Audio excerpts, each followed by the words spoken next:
So here's the big story that's sweeping the nation. Woodward book. Trump says he knew coronavirus was deadly and worse than the flu while intentionally misleading Americans. I'm not going to play any games. I'm not even going to bury the lead. I'm going to go straight down and show you the quote. I still like playing it down because I don't want to create a panic. And there it is. We're done. Thanks for hanging out, everybody. We'll see you. No, I'm just kidding. Trump admitted to Woodward on March 19th that he deliberately minimized the danger. I wanted to always play it down. I still like playing it down because I don't want to create a panic. I have tremendous respect for that. What should he have done? I think he did the right thing. Well, I think that panic is our worst enemy. We talked about this a long time ago. Whatever the virus, whatever the situation, if people start freaking out and buying all the toilet paper, there's going to be issues. They were fighting over toilet paper, and you had Trump saying things weren't that bad. Right. So the question, when they told people not to wear masks because they didn't want to run on the masks, that's kind of where I start to wonder, okay, I know you don't want to instill panic, but how many lies is it okay to tell to circumvent panic? I think I think a lot of one of the big reasons why they were saying don't buy masks, I need a mask, is because it was not necessarily just about a run on the masks. It was about creating a panic, convincing people you needed a mask would have them be like, for what, and then they would panic in other ways.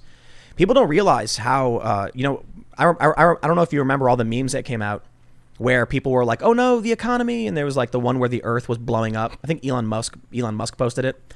It's like an astronaut on the moon. And there was like a comet blasting through the earth and the earth was exploding. And he was like, the economy. And then there was one where dinosaurs were like walking around and meteors were falling down. And the dinosaurs were like, the economy. The funny thing is people don't realize what the economy means. Do you know what the word economy means? Eco. Something to do with the earth? It comes from the Greek oikonomia, meaning household management. I learned that from a rap news video from like 10 years ago or something. Ooh. Yeah, anyway, I'm pretty sure that's correct. Oikonomia or something like that. And the general idea is that when people are saying like the economy, oh no, you're talking about quite literally the organizational structure that guarantees food travels from the farm to the table. And when that breaks down, and it did, what happened? Supply chain disruption, shortages, people lose their jobs. A lot of it had to do with the lockdown for sure. But we were seeing like dairy farms just dumping all the milk. We saw farms just shoveling everything into the dirt. And that's why the economy matters. So yeah, Trump did the right thing. I read this story and they frame it like he intentionally misled Americans. Come on, man. I mean, you can't tell people everything. It's not his job. We have secrecy for a reason. As much as it can become dangerous, I think.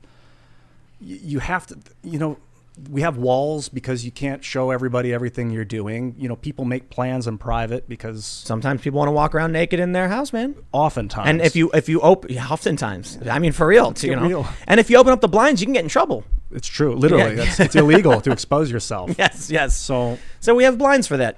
I lean very, very much towards transparency. I think in the past, a lot of people would say that I was like a transparency absolutist, but that's just not true. But I'm very, very much for public transparency in the sense, if it's happening in the public has a right to know. There are private things, especially when it pertains, and so that this does include a lot of government functions. But I do draw the line at, if we just published everything that we did, that we wouldn't exist as a country. No, we'd be undermined. We would undermine ourselves, it's almost like. Well, our foreign adversaries would take all the information, use it, create data sets and, machine learning prediction models, and they would undermine, they would be able to track and predict and just disrupt literally everything we did. We'd be under complete control. And the monarchy never would have been overthrown. George Washington was totally into secrecy. I mean, he was great at spying. Well, I mean, I've watched National Treasure. Tell me more. With Nicolas Cage. No, I didn't see it. You didn't see it? No, it looked okay. Kidding. It's the one where Nicolas Cage, like the founding fathers, had like secret gold or something hidden under DC or whatever. Do they? I was going to ask for a spoiler. He, like, finds a secret book. It's an old. There's two of them. They need to make a third one because it's really hokey and hilarious. Anyway, but yeah, they definitely look. We've had code. There's a reason why we want to conceal information because information is valuable. In this regard, I think the issue is. Could you imagine if Trump came out and said, we're all going to die? No, it'd be crazy. They would be like, Trump created a panic. Of course. There's nothing the man could do or say. People still kind of panicked, but they didn't really panic. And that would have been devastating. If more than toilet paper were. The conspiracy people were on it. They already had 3 months supply of toilet paper, and they were sitting there shining their gun, being like, y'all are late to the party. They got the toilet paper stocked up. Let me read a little bit of this just to get some more context into what they're saying. They say President Trump's head popped up during a top secret intelligence briefing in the Oval Office on January 28th, when the discussion turned to the coronavirus outbreak in China. Quote, "This will be the biggest national security threat you face in your presidency," National Security Advisor Robert C. O'Brien told Trump, according to a new book by Washington Post associate editor Bob Woodward. "This is going to be the roughest thing you face." Matthew Pottinger, the deputy national security advisor, agreed. He told the president that after reaching contacts in China, it was evident that the world faced a health emergency on par with the flu pandemic of 1918, which killed an estimated 50 million people worldwide. 10 days later, Trump called Woodward and revealed that he thought the situation was far more dire than what he had been saying publicly. So Trump is candidly speaking to journalists. This was crazy to me. They did a poll and they asked Republicans, how do you is the number of deaths okay in terms of, are you, it's hard to iterate properly, I suppose. But the idea was, are you happy with the job that was done? And they basically said, we find the amount of dead to be acceptable in the context of, we were told it was going to be like 6 million. Oh, wow. I remember I was doing videos and I was like, wow, the New York Times is predicting could be from like 2 to 6 million. This is crazy. It's like a massive percentage of the population, blah, blah, blah. And then it turns out we're in 180 something thousand. And that's horrifying. And that's, it's really bad. But look at this. Trump was warned it could be 50 million people. That's crazy. Worldwide. It's terrifying. But who I get that you got to go worst case scenario. Some people's jobs are to, extrapolate worst case scenario and plan for the worst case scenario. But that will cause crazy panic. And they wanted him to do it because that's a conclusion that's being drawn here. Here's some quotes. "You just breathe the air and that's how it passed," Trump said in a February 7th call. And so that's a very tricky one. It's a very delicate one. It's also more deadly than even your strenuous flus. This is deadly stuff, the president repeated for emphasis. At that time, Trump was telling the nation that the virus was no worse than a seasonal flu, predicting it would soon disappear and insisting that the U.S. government had it totally under control. It would be several weeks before he would publicly acknowledge the virus was no ordinary flu and that it could be transmitted through the air. Trump admitted to Woodward on March 19th, this is where he said, "I don't want to create a panic." Aside from exploring Trump's handling of the pandemic, Woodward's new book, Rage, covers race relations, diplomacy with North Korea, and a range of other issues that have arisen during the past 2 years. The book also includes brutal assessments of Trump's conduct from former Defense Secretary Jim Mattis, former Director of National Intelligence Daniel Coats, and others. The book is based in part on the 18 on-the-record interviews Woodward conducted with the president between December and July. Woodward writes that other quotes in the book were acquired through deep background conversations with people in which information is divulged and exchanges recounted without the people being named. I'm not going to read through all of this because the gist of we have the gist of things, but I just got to point out, man. Have you heard about some of the things that Trump has done recently? Enlighten me. The Israeli peace deal. Yeah. Israel, UAE. Yeah. Then there was the Kosovo-Serbia peace deal, which include recognition of Israel. And now he's going to be drawing down our troop numbers by about 2,000 in Iraq, bringing them troops back. That's good, right? It's great, dude. It's great. So what do you consider yourself politically? I'm very moderate. I don't play party politics. I just look for the smartest guy or woman in the room and try and support them. You were saying like a week ago that you didn't like Trump. You were like, no, he's a bombast. He yells. Yeah. He says things like really crude, and he alienates people by talking about the Democratic mayors. He's alienating 40 million people. So that causes anger amongst those people. And then that's not what we need right now. We need like cohesion. Yeah. A lot of people who really support Trump will push back on that, but I got to tell you, man, I've been in Uber rides. I've talked to regular people, and I hear the same thing often. They're like, I really like what he's doing for the country, but I wish he wouldn't tweet so much, or I wish he would kind of chill out, things like that. And it's tough. I wonder if it's because he really wants to fire up his really loyal base. Yeah, probably. And keep that fire burning. Yeah. So he's very raw, or maybe it's just who Trump is. He is a bombastic fella. I don't know. People that know him say that he's exactly like that in person.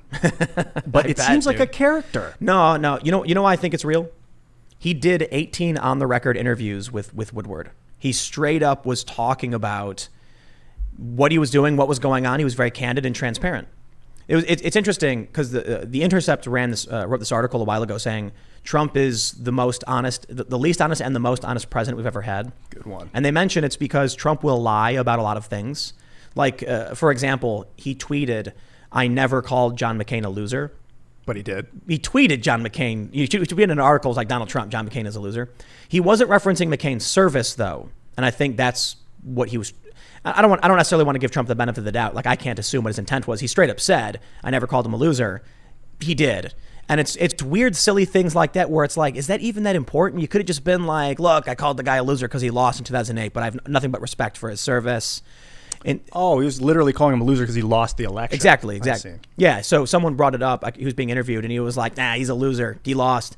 And then they were like, "He's a war hero." And Trump was like, "Nah, he's not a war hero. He got caught. I prefer people who didn't get caught." That's brutal. It is brutal. Yeah, but you know what? There's a really funny comment I heard where someone said something like, people hated John McCain. Conservatives hated John McCain more than they were concerned about Trump's statements on like military service. I wasn't a big McCain fan. Are you? Did you like him? No, I just don't. I'm not into warmongers in general. Right? Yeah, exactly. That guy smiling pictures of the people. He's like, "We're gonna go blow stuff up." Well, No. I would rather have somebody who lies about tiny things than someone who lies about big things like Obama did. Right. Oh yeah, absolutely. The TPP, doing it with a smile. That can be much more insidious. But here's what the Intercept brought up was Trump. I love this interview. He just announced we're doing this big weapons deal with Saudi Arabia, and that was like he just said it, dude. You know, and he's honest. I mean, is he honest or is he a liar, or is it both? He's not. He's mostly honest, right? Like these protests. Yes, I think he's mostly peaceful. I think it's really hard to break down.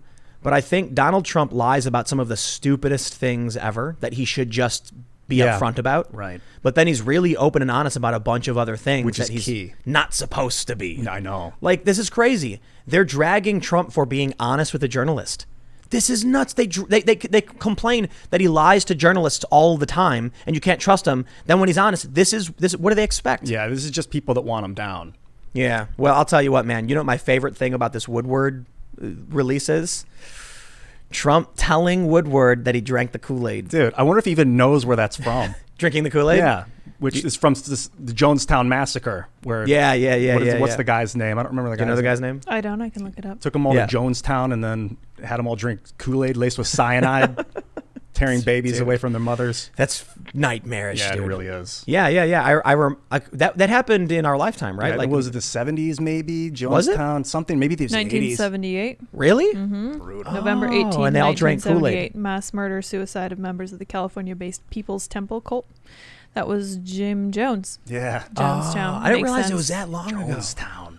What was that thing that happened in like the 90s where they all thought they were going to go on a spaceship or something? Oh my gosh, they still have their website up. Do they I remember really? that. They have a Whoa. website from the super 90s. Wow. They Oh my maintain gosh. it. It Yeah. was Hail Jim Bop? Jones. You don't want to ride the tail, Hail Bop? I don't know who it was, but their website, they left 2 of their members alive to maintain their website. I remember reading how weird this was. Yeah, I'm going to have to look it up. I don't remember who it was or what cult they were with. You said the name of the cult earlier, whatever it was. Heaven's Gate? Yeah, I think it I was, think it was that- Heaven's Gate. Yeah, Yeah. let me see if I can find the site. I might tweet it out. Because I remember really watching interesting. Family Guy did an episode about it where like Meg joins a cult. and she doesn't rea- Heavensgate.com. Oh, jeez. No, the are you Oh, guys. my Lanta.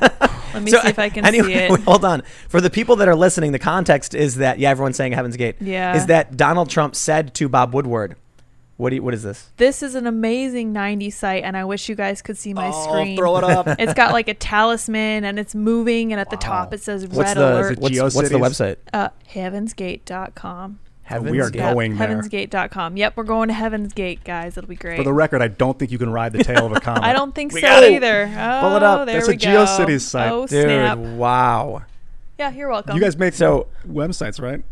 I mean, I used to make Flash Yeah. websites. I used to actually nice. do all the programming in Flash. and you were right. It's Hail Bop. Yeah, look at that. Hail Bop. It's freakish. Oh, this is weird. Oh, It's like and a- all these people are dead now. It's creepy. Except for the 2 who are maintaining the website, I guess. As far as I can tell, they're still Okay. maintaining it. Okay. Anyway, the I'm a little bit context distracted. is it's not particularly relevant, I guess, where drinking the Kool-Aid comes from. Yes. Right. But it is a thing. And so what happened is, this is actually, I think this is amazing. Check this out from Forbes. Wow, no. In audio tape, Trump rejects notion he has white privilege. Good for you, good sir. Good for you, Trump. I'm glad he's doing this. President Trump flat out rejected the notion he has benefited from white privilege during an interview with Washington Post reporter Bob Woodward, and then responded with contempt, according to audio clips reported by the Post Wednesday. And we will play you the audio clip. We will play them for you because I love it. Do it. Woodward conducted 18 on-the-record interviews, we know this, during one interview on June 19th as protests broke out across the country over George Floyd. Woodward asked Trump whether they both were isolated and caged from understanding the anger and pain of black Americans as two white men of the same generation with similarly privileged upbringings. No, Trump said, before responding in a mocking tone. You really drank the Kool-Aid, didn't you? Woo! I love it. Just listen, you, Trump went on, expressing contempt. Wow, no, I don't feel that at all. Trump went on to tout economic statistics for black Americans pre-pandemic, including the low black unemployment rate, before repeating a commonly used claim that he's done more for the black community than any president since Abraham Lincoln. Mm-hmm. During a separate interview on race on June 22nd, Trump somewhat shifted his tone, acknowledging there was systemic or institutional racism everywhere, but that there was probably less in the U.S. than most places. Trump is right. Yeah, I think so. You know what, man? I really wish that he was less bombastic. Yeah, less man, he'd go loud far. and abrasive, because I'm like, he's saying populist things that need to be said, that moderate, regular people want to hear. We're bringing the troops back. Okay, this white privilege stuff is no way you're drinking the Kool-Aid. We should talk about majority privilege, because I think really Yes. it's the misnomer is that they're making it a racial issue when it comes down to the majority when the you're in a country group you're in. of people that look like you, and unfortunately, it seems to come down to the way things look. Or It does. smell or there's whatever. a lot here to break down, but first, we are blessed with the actual recording of what happened, and hopefully you'll be able to hear this properly. But let me ask you this. I mean, Wait, it is not playing. Let's try that again. Okay, let's see if this plays now. And we'll start this over. Hey, but let me ask you this. I mean, we share one thing in common.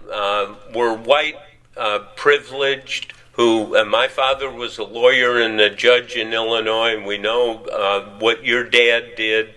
And do you have any sense that privilege has isolated and put you in a cave to a certain extent, as it put me, and I think lots of white privileged people, in a cave, and that we have to work our way out of it to understand the anger and the pain particularly black people feel in this country?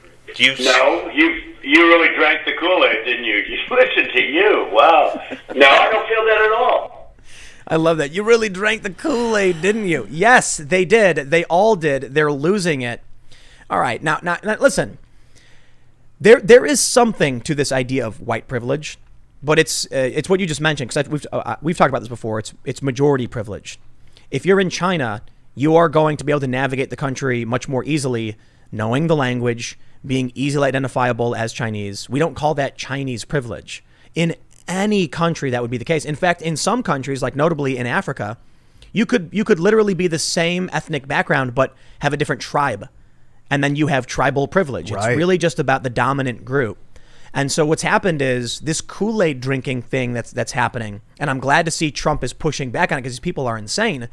It's in the U.S., it's fair to say this country for a long time, it's an overwhelming white majority and still is to this day. So there is something to what they're pointing out, but it is extremely racist the way they're going about it. Sure, if you have like what they call like an anglicized name, then you're more likely to get callbacks and stuff like that. This is true, and there have been actors who have changed their name and made them more like anglicized. I think Cal Penn, do you know the actor? Yeah, That's Penn from Penn and Gillette, right? No. Cal Penn is the guy from Harold and Kumar. Oh, okay. Keenan and Kel. No. No, I guess the short answer Harold is and no. Kumar. I don't. Go to White Castle. I think I've seen it. He's the Indian guy. Apparently his first name That is... guy's awesome. Yeah, he's a cool dude. He was also on House. Apparently his name is Calpin, Like Kal Penn is one word, is his first name. Oh. So he changed it so that his name was Kal Penn and got more callbacks. Oh. There is something to familiarity. The problem I have with this is that the conclusion they come to when they talk about white privilege would be like the homeless guy, sitting in his own filth with no teeth is privileged and has power and is an oppressor over like a wealthy, I don't know, like Latino dude who's like working at a law firm. So it's Like there's two things going on at once. There's majority privilege at work, and then there's this coming out of slavery thing 150 years ago where people are being dumped, like the African American great-grandfathers and stuff had no money, no education, so they were at a disadvantage. But it's more than that too. At least it's at least these two factors. So here's my problem, and this is actually let me preface this with the context of what Trump is saying right here and why I really, really like it. I can't believe that I have to actually look to a Republican president for accurately giving us the space to deal with this problem in a legitimate way, especially when a lot of conservatives wouldn't even agree with me on many of these issues. You can't have these conversations with the left. They've determined already that you're white, you're an oppressor, and it's all this ridiculous, culty, racist nonsense. So here's the things that I've identified, and I think this is fair and makes a lot of sense. There's historical racism. This used to be what was systemic racism, but they've changed the definition, so I don't even know what people are talking about anymore. The general idea being that so it wasn't just about ending slavery and then having a bunch of people with inherited wealth and a bunch of people with nothing. It was that after that, you had the Democrats working on all of these restrictions and, the Jim Crow era and things like this, segregation, that actually created a lot of problems and made things worse. It actually made sure that not only did they have no wealth, but they had no access to any of the existing infrastructure. And that was the Democratic Party. The Klan, for instance, when they went around and the horrible things the Klan did, and then finally we shut them down and got rid of them. Seems like the Republicans had a lot going on shutting down the racists. Thanks for checking out this clip from the Timcast IRL podcast. We do the show live Monday through Friday at 8 p.m. So come back to check us out when we go live. Don't forget to subscribe, hit the like button, hit the notification bell, and we are also available on all podcast platforms for free if you want to listen to us there. Thanks for hanging out, and we will see you all next time.